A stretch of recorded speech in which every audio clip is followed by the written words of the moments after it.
तो इस वक्त की बड़ी खबर आ रही है, चुनाव आयोग पर राहुल गांधी का बड़ा हमला सामने आया है। जी हां, इस वक्त की बड़ी खबर, क्या ईसी अब बीजेपी का एजेंट बन चुका है? राहुल गांधी ने आरोप लगाया है लोकतंत्र चोरी करने का अंजाम भयानक होगा, ये भी राहुल गांधी ने कहा।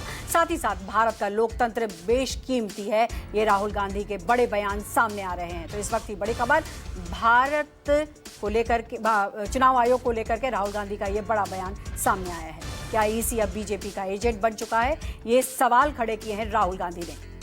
लोकतंत्र चोरी करने का अंजाम भयानक होगा, राहुल गांधी ने ये बड़े बयान दिए हैं इसी को लेकर के। भारत का लोकतंत्र बेशकीमती है।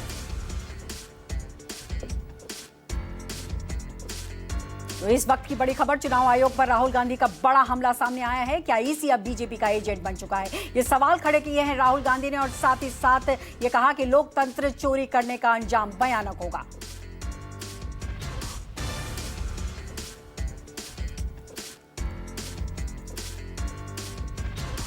कर्नाटक में सीट चोरी की गई है, एक लोकसभा को हमने जांच करके निकाला है।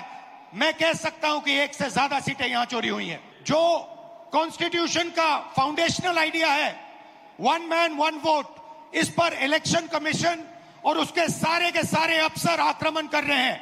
इसका मतलब वो संविधान पर आक्रमण कर रहे हैं, हिंदुस्तान के गरीब जनता पर आक्रमण कर रहे हैं। और मैं उनसे कहना चाहता हूं, अगर आप सोच रहे हो कि आप इस पर आक्रमण करके बचोगे तो फिर से सोचो, टाइम लगेगा मगर हम आपको पकड़ेंगे।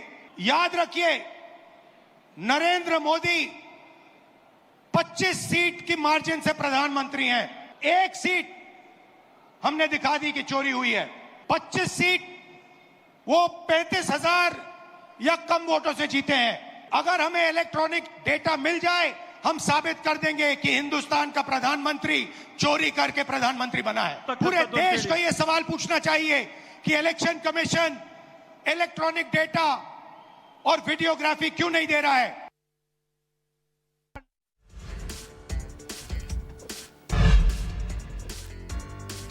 तो राहुल गांधी ने वोट की चोरी, संविधान के साथ धोखा, ये भी बड़ा बयान सामने आया है राहुल गांधी का। चुनाव आयोग को धमका रहे हैं राहुल गांधी। ये पलटवार किया है बीजेपी ने कहा है कि राहुल गांधी तैयारी करके झूठ बोलते हैं। तो बीजेपी की तरफ से पलटवार किया गया है जिस तरीके से राहुल गांधी ने कहा।